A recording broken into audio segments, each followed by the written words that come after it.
धर्मानव अवतार न गायो राम तू। धर्मानव अवतार न गायो राम तू। गया वे जमारो हार चल्या जमधाम तू। गया वे जमारो हार चल्या जमधाम तू। अंत समय के लेने भजन नर करत है। अंत समय के लेने भजन नर करत है।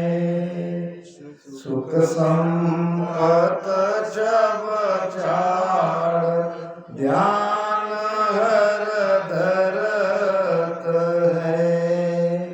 सुख संपत सब छाड़ ध्यान हर धरत है। सुन जो सब नर नार समोहंत आलसी। सुन जो सब नर नार समोहंत आलसी। शिवरण बिन जमदूत पकड़ ले नावसी।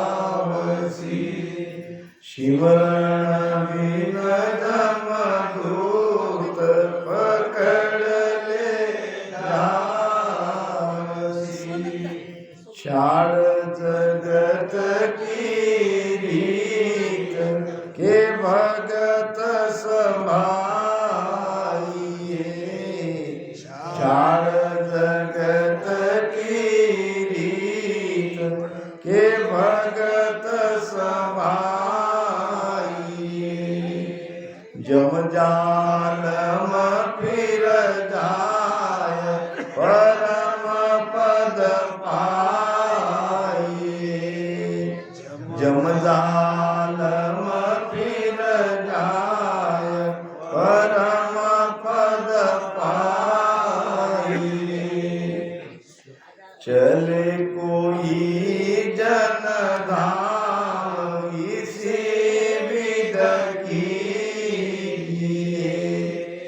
चले कोई जन धाम इसी विध कीजिए। करवै कुंठी उचाओ बोलाओ कीजिए। करवै कुंठी उचाओ बोलाओ कीजिए। कोट कोट फल होय बैकुंठी कालिया। कोट कोट फल होय बैकुंठी कालिया। हंस जुआरे जाय अशुभ छाड़िया। हंस जुआरे जाय अशुभ छाड़िया। जे कोई रोवे नाय आंसू नहीं सहे। जे कोई रोवे नाय आंसू नहीं सहे। के सुख देव जीव विषे दुख विसरे। सुख देव वो जीव इसे दुख बिसरे। धर्म मानव अवतार लगायो राम। 84 लाख योनि में ये मनुष्य शरीर बहुत कीमती है और बड़ा दुर्लभ है।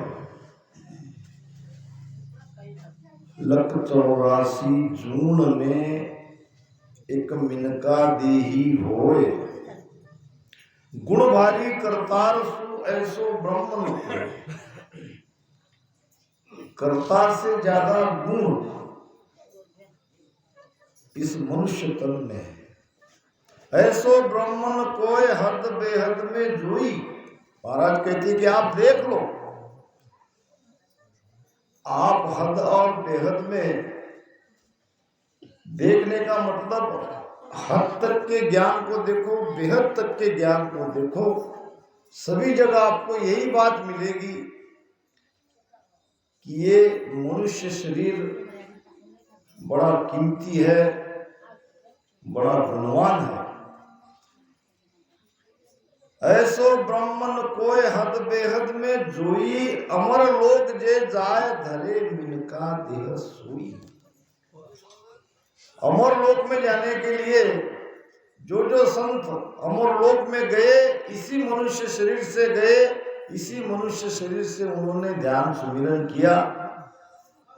सुख राम और किण झूण सु, गर्भ न छूटे कोय।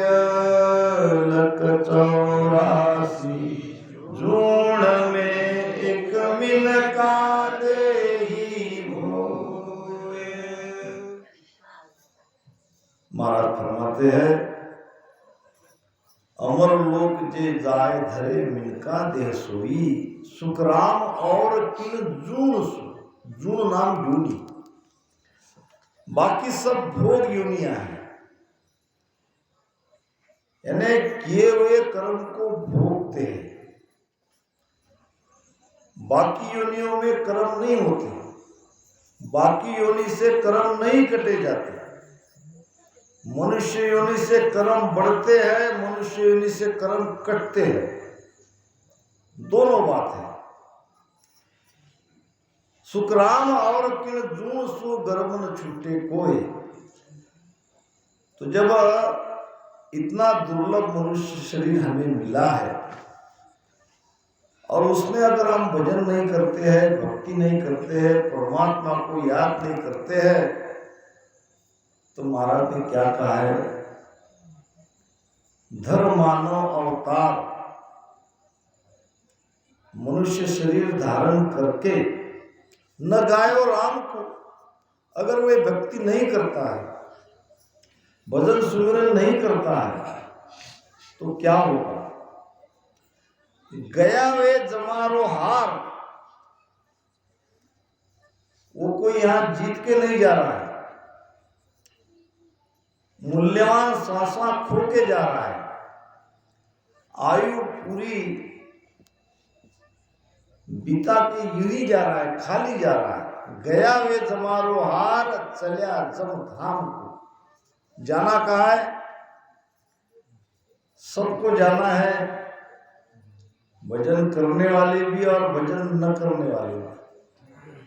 यहां से जाते ही 12 दिन तक तो वो जीव यही रहता है,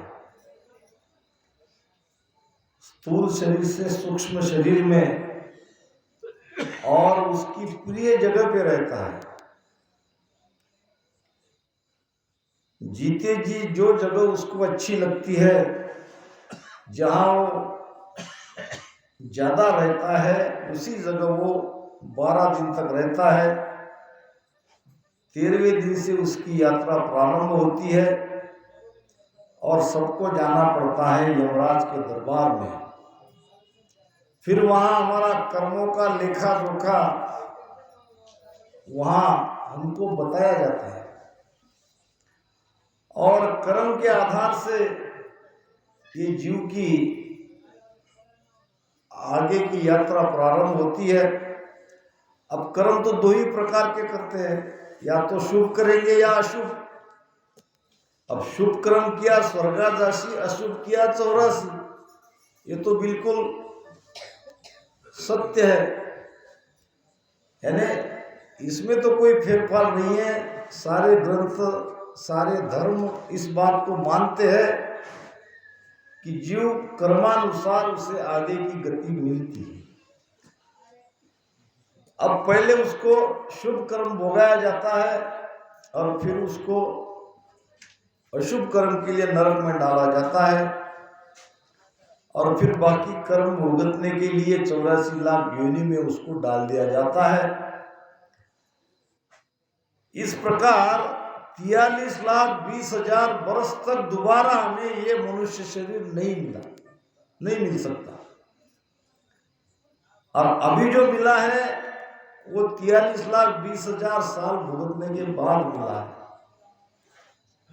भटकत भटकत नीट मिलो है, मानव तन अवतारा, सुरपद देव सकल सोई बांछे, मिले न दूजी बारा। सभी शरीर की चाहना करते हैं। सुरपद नाम देवता का राजा इंद्र,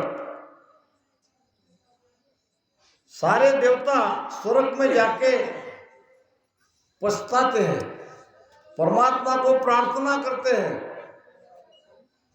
क्योंकि वहां जाने पर उन्हें पता चल गया कि हमने कितनी भारी गलती करी। और वो प्रार्थना करते हैं, अहो प्रभु मानव तन दीजे भरत खंड के माई, करा केवल भगत और संत सेवा और करा कुछ। कि जब हम मनुष्य शरीर हमें मिला था तब हमने जप किया, तप किया, यज्ञ किया, पुण्य किया, स्वर्ग का सुख बंचा और स्वर्ग में पहुंच भी गए। जब यहाँ आके पता चलता है कि स्वर्ग का सुख भी जैसे जैसे हम भुगतते जाते हैं धीरे धीरे वो दुख में परिवर्तित होता है, वहां पता चल जाता है हम कितने दिन तक स्वर्ग में रहेंगे। जितना हमारा पुण्य है वो भुगतने के बाद फिर नरक में जाना पड़ता है, और तब वो पछताता है, तब परमात्मा को प्रार्थना करता है, मगर प्रार्थना करने से भी वो मनुष्य शरीर नहीं मिलते। और आज हमें मिला है। तो महाराज कहते हैं कि धर्मानो अवतार नगायो राम को, और गया वे जमारो हार, चलिया जमधाम को। तो हमको हार के नहीं जाना है, हमको जीत के जाना है। हमको यम दरबार में जाके न स्वर्ग में जाना है, न नरक में जाना है, न 84 में जाना है। हमको तो उस आनंद में जाना है जहां मांगने से ही दुख नहीं मिलता, उस देश में जाना है, और उसका रास्ता जीते जी इस शरीर से ही जाता है। महाराज फरमाते हैं, हंसा को परमोद के निज कण देऊ बताय, मोक पंत सुख राम के खोलो या घट माय। हंसा को प्रमोद के निजकण देऊ बताए। महाराज कह रहे मेरी शरण हंस जो आवे से आनंद पद पासी, और सकल पिस्तासी बांधा और सकल पिस्तासी। सबको पछताना पड़ेगा, और जो सदगुरु के शरण में आए उनको महाराज कहते हैं कि उनका उद्धार होगा होगा होगा। विश्वास के साथ महाराज कह रहे हैं, असंख्य दुर्गा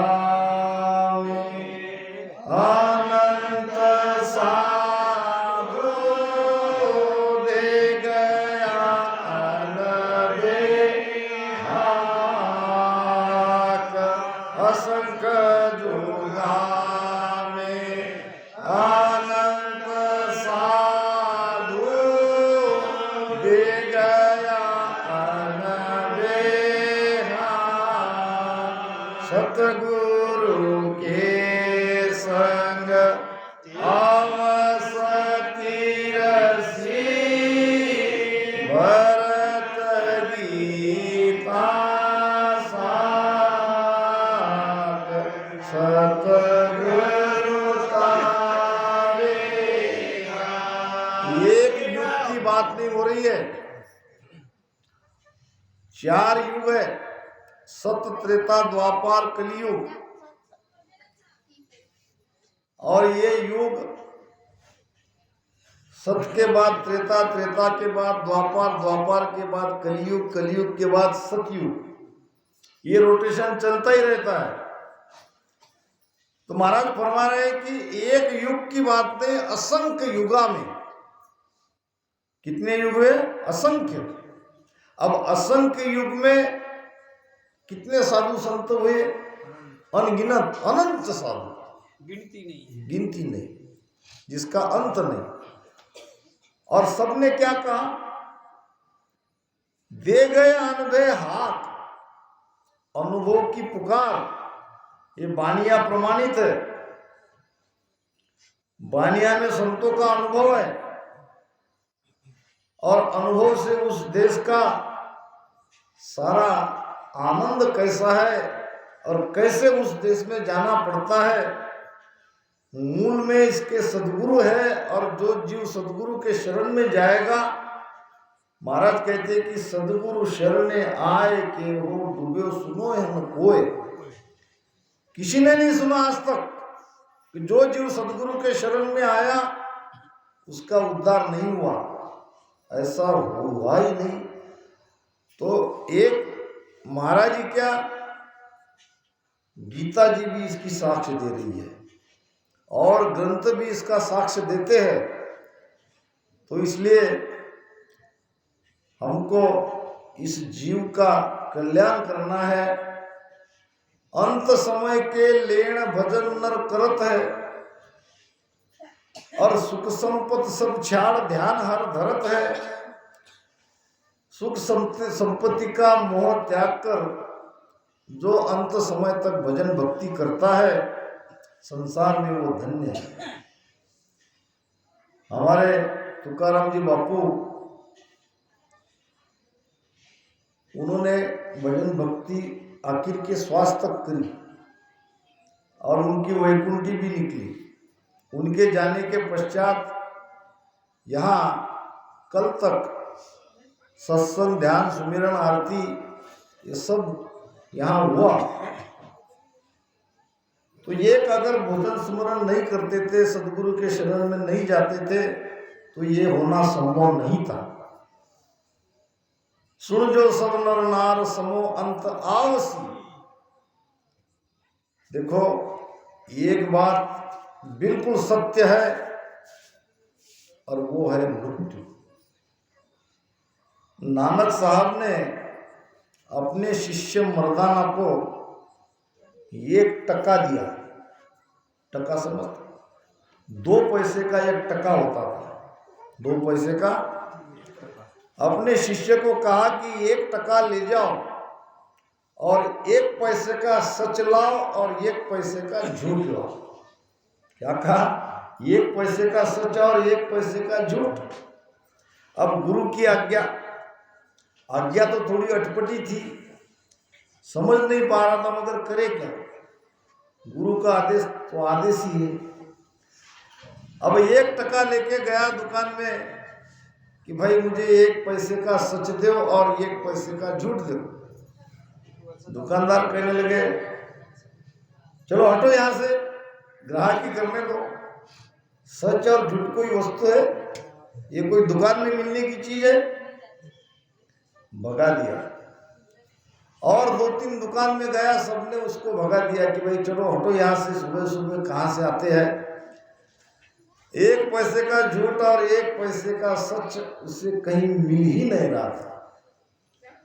थक हार कर दोपहर में एक पेड़ के नीचे बैठा, सोच रहा था अब क्या करे, कहाँ से लाए सच और कहाँ से लाए झूठ। ये चीज तो मिलनी नहीं रही, अब ये मिलने की है भी नहीं। बैठा सोच रहा था तो एक व्यक्ति आया वहां से और उसने पूछा, भाई क्यों परेशान दिख रहे हो? उसने कहा, हाँ भाई परेशान तो हूं। गुरु नानक साहब ने मुझे कहा कि 1 टका लेके 1 पैसे का सच और 1 पैसे का झूठ ये लेने के लिए कहा है। सारा दुकान छान मारा, कहीं से ये चीज नहीं मिली। उस व्यक्ति ने कहा, जो चीज तुम्हें कहीं नहीं मिली वो मेरे पास है। मर्दाना ने कहा, भाई आपका परिचय तो दो, बहुत बड़ी कृपा आप मुझ पर करने जा रहे हो। मेरा दिन यूं ही जा ही रहा था, दोपहर हो गई और आप वो वस्तु मुझे दे रहे हो, आपका परिचय तो दो। उसने कहा, मेरा परिचय क्या दूं?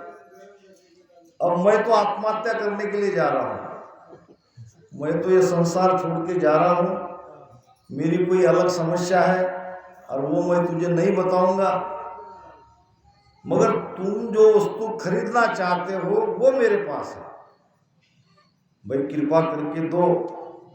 मैं तो ये कहूँगा कि आप ये आत्महत्या का विचार भी छोड़ दो, मगर नहीं मानते हो तो मत मानो, मगर मेरा काम करके जाओ। उसने कहा, 1 पैसे की सच आपको पहले बताता हूँ, 1 पैसे का सत्य जो तुम मेरे पास से ले जा रहे हो अपने गुरु को बता देना, और वो सत्य है मृत्यु। सत्य क्या है? मृत्यु। मृत्यु के जैसा सत्य संसार में दूसरा कोई नहीं है। सबको जाना पड़ेगा, सबकी मृत्यु लिखी है।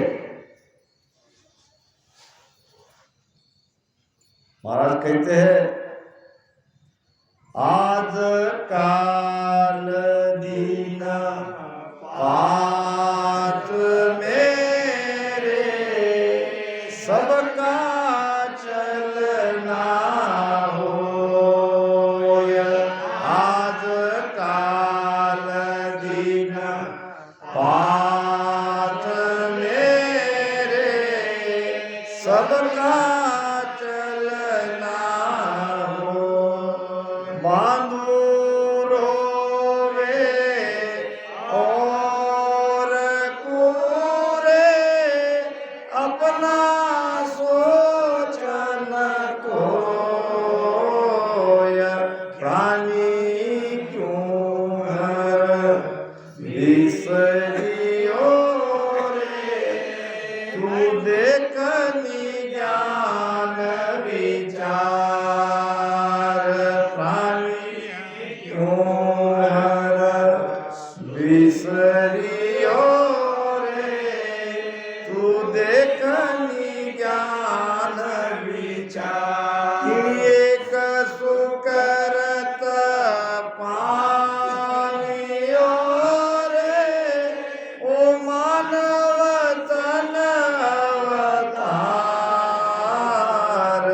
प्राणी क्यों हर बिसरियो रे, तू देखनी ज्ञान विचार। आज काल दिन 5 मेरे सबका चलना होए।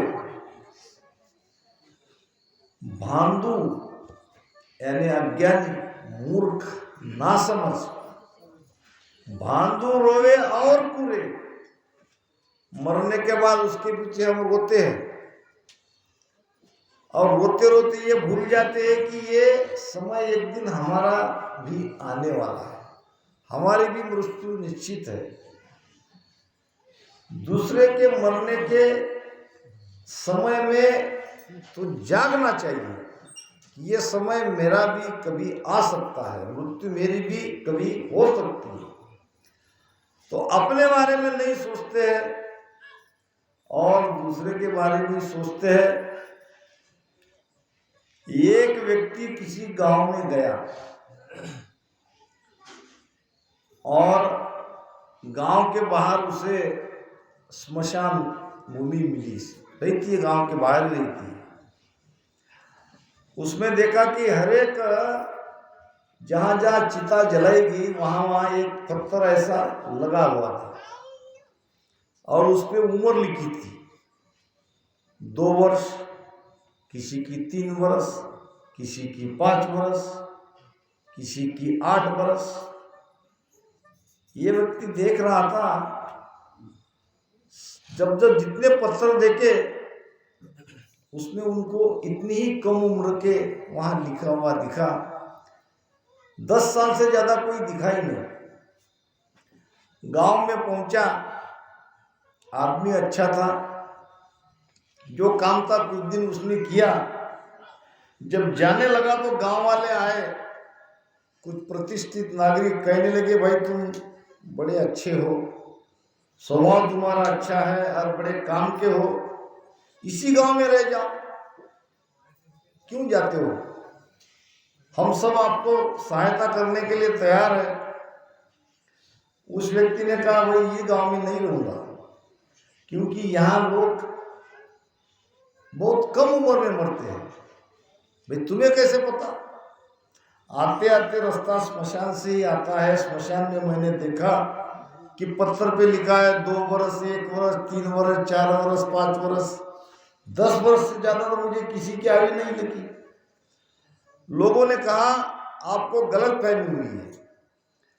हमारे गांव में तो सबसे ज्यादा उम्र तक लोग जीवित रहते हैं और बाद में मरते हैं, और गांव से ये गांव अच्छा है। 60 साल का, 70 साल का, 80 साल का जीता है और तब मरता है। फिर यहां जब इतने साल अगर जीता है तो फिर वहां तुमने ऐसे क्यों लिखा? अरे भाई ऐसा है कि वो उम्र नहीं लिखी है, वो उनकी भक्ति की आयु लिखी है। कितने साल उन्होंने भक्ति करी, 1 साल, तो उनकी पत्थर पे लिखा 1 साल। किसी ने 2 साल, तो पत्थर पे लिखा इसने 2 साल भक्ति करी। वास्तव में हमारी श्वासा वही गिनती में आती है जिसमें हम भजन करते हैं। कबीर साहब कहते हैं, जे दिन जाए भजन के लेके 100 दिन आवे गिनती में, बाकी तो सब बेकार है। महाराज कहते हैं, शिवरण बिन जमदूत पकड़ ले जावसी, और सुन जो सब नर नार समो अंत आवसी। क्षाण जगत की रीत के भगत समाई। अब करना क्या पड़ेगा? संतों ने क्या कहा है? 2 आदि अनादि से 2 मत है, 2 प्रवाह है। एक है जगत का और एक है भक्ति का। आदि अनादि से है। महाराज ने क्या एक भजन में कहा है, कुल बैराग 2 है रास्ते, परा परी सुआवे, मेरे रामा परा परी सुआवे। कुल में त्याग पलक नहीं ठहरे, कुल में त्याग पलक नहीं ठहरे, ग्रह त्याग नहीं चाहे। आदि अनादि से एक है त्याग का रास्ता, वैराग का रास्ता, और एक है संसार का रास्ता। महाराज कहते हैं,